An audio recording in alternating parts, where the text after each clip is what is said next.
Well, folks, here we are. We're back at it. I'm out here clearing snow. I've been doing this pretty much every day for the last 2 weeks or so. It's been pretty relentless. We're here in central Ontario, and the snow just hits and hits and hits. And one day we'll get, you know, a little bit of sunshine for a bit. The temperatures warm up, and then the next day we get payback with another foot or two of snow. Now, right here behind me, you'll see my tractor. If you've ever thought about a cab tractor, and you live in an area like I do where you get all kinds of winter weather, and it can be relentless from, you know, the end of October into April, I would strongly encourage a tractor cab. I don't know what it's worth to you. I don't know what a tractor cab upgrade costs, but for me on days like today, it's pretty invaluable. The tractor cab allows me to get inside there. I take my coat off, I've got the heat on, and I can do all this snow clearing for the entire day without too much issue. Without it, I'd probably be looking just like I do now, windburn, snow covered, miserable. Do I look miserable? I don't know, but it wouldn't be as much fun. When I'm out here just working, it's all right, but if I'm just sitting there stationary on a machine that doesn't have a tractor cab, it can get pretty cold. So I would strongly suggest a cab if you're going to be out here clearing snow day in and day out. One of the biggest issues I find with that snowblower, days like today where you get any wind at all, the snow that comes off the back of the blower blows back at you. For me, it's a matter of hitting the switch on the windshield washers or windshield wipers. But if I didn't have a cab, it'd be a matter of clearing the face, and that wouldn't be too fun. Anyways, let's just talk about my tractor setup here. 2012 Kioti DK40, 40 horse at the engine. We're at like 32 horse at the PTO, give or take. Once the power gets transferred through the hydrostatic transmission, it drops it down. And so that's my general setup.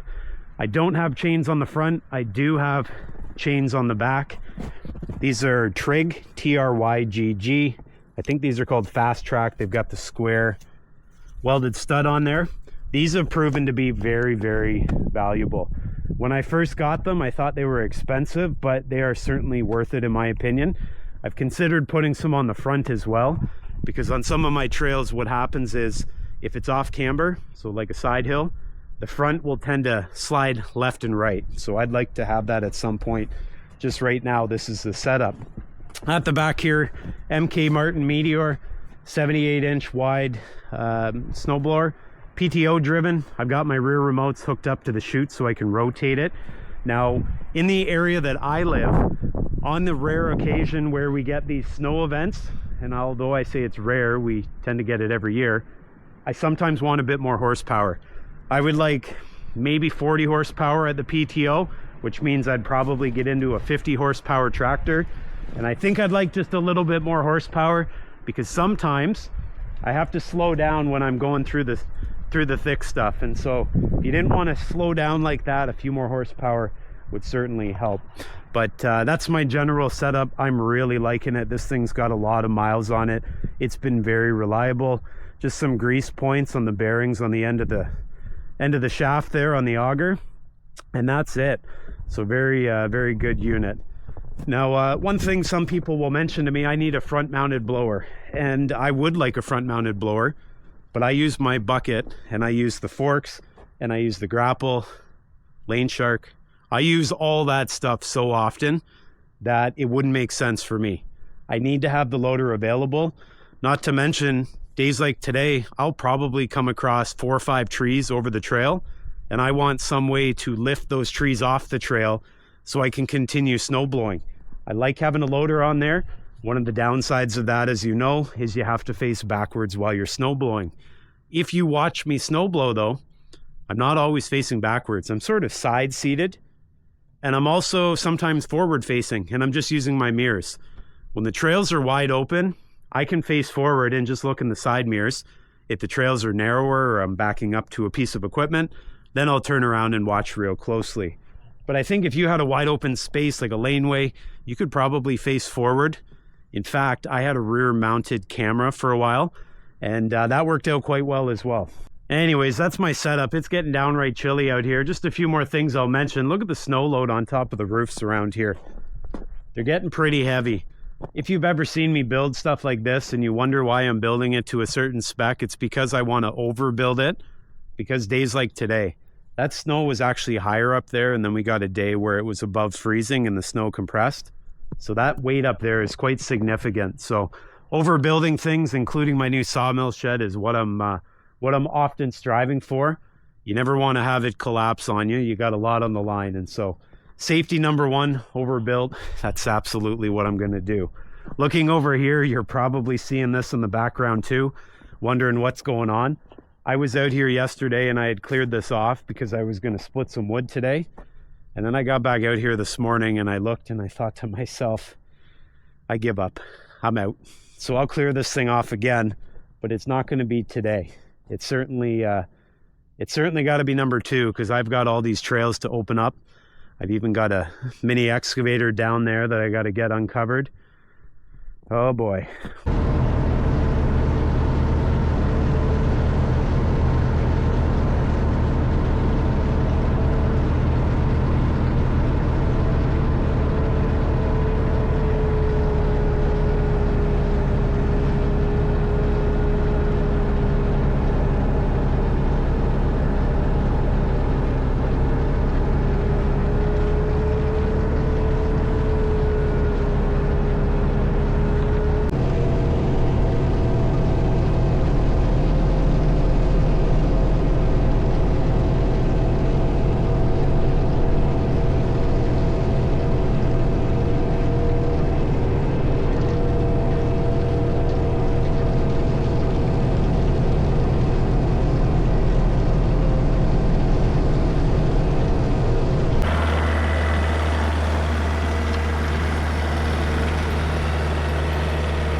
how things are going here.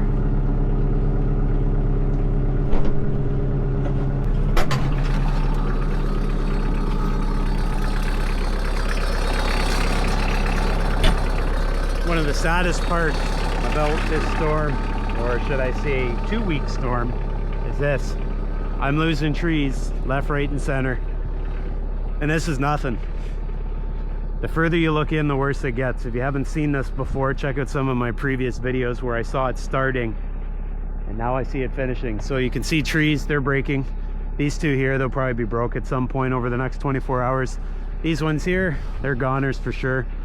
All these trees in here, just in this section on the other side of these ones, if you look further back in, and down at that far end we haven't got to before.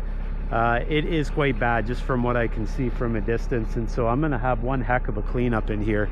And so aside from getting out here, getting cold, clearing snow, this is by far the worst thing about all of this. And well, I'm not sure when that's going to take place, because if you look at the tractor, it's pretty much just a little mole here digging a hole, and so getting in there into the actual woods, probably not happening. Look at the wind up there. It's not safe to be in there either. So it's an unfortunate scene, isn't it? But I learned a long time ago Mother Nature has a lot more power than I do, so I won't get in there and try to combat it. I'll just get back in the tractor cab and grab the sludge. Let's head on in.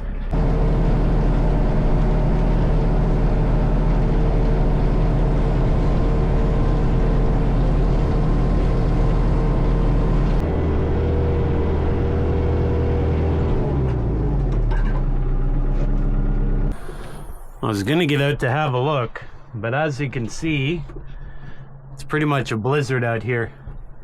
Oh well, let's go out anyways. Okay, well, there's more trees than I thought. I actually didn't even see these ones right here, and so that's probably a good indicator. I'm gonna get out of here. See these ones right here, those three? Those will be coming down at any minute. Check out this right behind me. This is really unfortunate to see, and the worst part is I'm seeing some of this for the first time. It wasn't as bad last time I was in here, which was really only like 24 hours ago. But looking off in the distance, there's more. Down here, there's more. It's a sad state of affairs, as they say. But I'm in the business of sawing lumber, and so although part of me is a bit sad because of the trees coming down, part of me is a bit excited because I've got some trees heading over to the sawmill. The only downside is a lot of these trees are not going to provide me with great lumber. It's going to have a lot of built up tension in it, and so when I cut it, who knows what the trees are going to do. They might end up doing one of these. The other downside, as I make my way through here, is that I didn't intend on cutting down a lot of these trees. I'm in here actively thinning, or at least I was. And so I had plans on cutting certain trees in certain orders. Like, see how this row of trees is started? I would have continued down there and then counted over 3 rows, cut down another row. But at this point, I'm just cutting random trees down just to clean them up. And so that's going to be a downside of this whole thing here. And as you can see, this is not a safe place to be. So we're getting out of here. This one's probably going today. Those ones are probably heading with it. They're holding it up. That one's going to be snapping. That one's going to be snap. Anyways, it gets worse and worse. So let's stop looking. Anyways, I'm really glad you joined me here today. It's a bit of a struggle at times. And as you can see, you got to look on the bright side. If you don't look on the bright side, all you'll ever see is darkness. The days are short. And if it is sunny, it's probably blocked out by the snow. So look on the bright side. Things could always be a lot worse. I'm still enjoying myself out here. I still feel good every day. Hopefully all of you do as well. Anyways, that's going to do it for me here today. Wish me luck. I'll need it. I'll get back to snow blowing, and hopefully I see you next time. See you there.